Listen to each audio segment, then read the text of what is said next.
అధ్యక్ష విద్యాశాఖ మంత్రిగా గౌరవనీయులు సబితా ఇంద్రారెడ్డి గారు పనిచేసినారు అధ్యక్ష.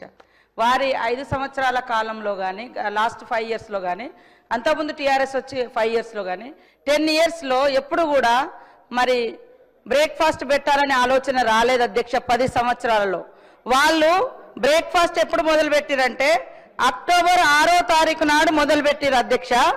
అక్టోబర్ 9వ తారీఖు నాడు ఎలక్షన్ నోటిఫికేషన్ వచ్చింది అధ్యక్ష.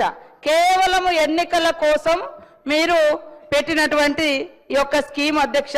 నిజంగా విద్యార్థుల మీద ప్రేమ ఉంటే మరి 10 ఇయర్స్లో కనీసం 5 సంవత్సరాల ముందు కూడా పెట్టలేదు కాబట్టి విద్యార్థులకు పెట్టేటువంటి అల్పాహారాన్ని కూడా ఎన్నికలలో ఏ రకంగా ఉపయోగించుకోవాలనే ఆలోచన తప్ప ఇంకొకటి కాదు. అది కూడా కొన్ని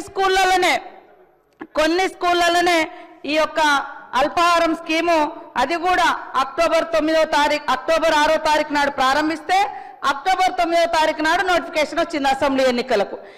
3 రోజుల ముందు ప్రారంభించారు. వాళ్ళు ₹1 కూడా చెల్లించలే. అది కూడా రాష్ట్ర వ్యాప్తంగా స్కీమా అంటే అది కూడా కాదు. ఆ 3.5 కోట్లు కూడా బిల్స్ పెండింగ్ ఉంటే మన ప్రభుత్వం వచ్చిన తర్వాతనే క్లియర్ చేయడం జరిగింది అధ్యక్ష. ఇంకొకటి ఎంతసేపు టీఆర్ఎస్ వాళ్ళకు బాగా అలవాటు ఆత్మస్థుతి పరనింద. మేము చాలా గొప్పగా చేసినాం, చాలా గొప్పగా చేసినాం. 10 ఏళ్ళు మీరు ఏం చేసిరో విద్యార్థులకు తెలుసు, టీచర్స్కు తెలుసు, పిల్లలకు తెలుసు, తల్లిదండ్రులకు తెలుసు. ఇవాళ ఎక్కడికో ఎందుకు మీరు విద్యాశాఖ మంత్రిగా ఉండి షేర్లింగంపల్లి గౌల్దొడ్డి అనుకుంటా స్కూల్కు సాక్షాత్తు కేసీఆర్ గారి మనవడు హిమాన్స్ను మీరు తోలుకొని పోతే ఆయన ముక్కు మూసుకొని ఏమన్నాడో మీరు అది గుర్తుపెట్టుకోండి. అది సరిపోతుంది. ఈరోజు గురుకులాలను గ్లోరిఫై చేసి చెప్తున్నారు. దానికి పునాది వేసింది కాంగ్రెస్ ప్రభుత్వం ఆనాడు. ఇవాళ మీరు విద్యార్థుల సంఖ్యకు అనుగుణంగా స్కూళ్ళని పెంచారు తప్ప ఇన్ఫ్రాస్ట్రక్చర్ ఇవ్వలేదు, అకామిడేషన్ ఇవ్వలేదు. అద్దె భవనాలలో ప్రతి నెల 3 లక్షలు ఇప్పటికి కూడా కట్టుకోవాల్సినటువంటి పరిస్థితి. ఇవన్నిటిని పరిష్కరించడం కోసం ఇవాళ ఇంటిగ్రేషన్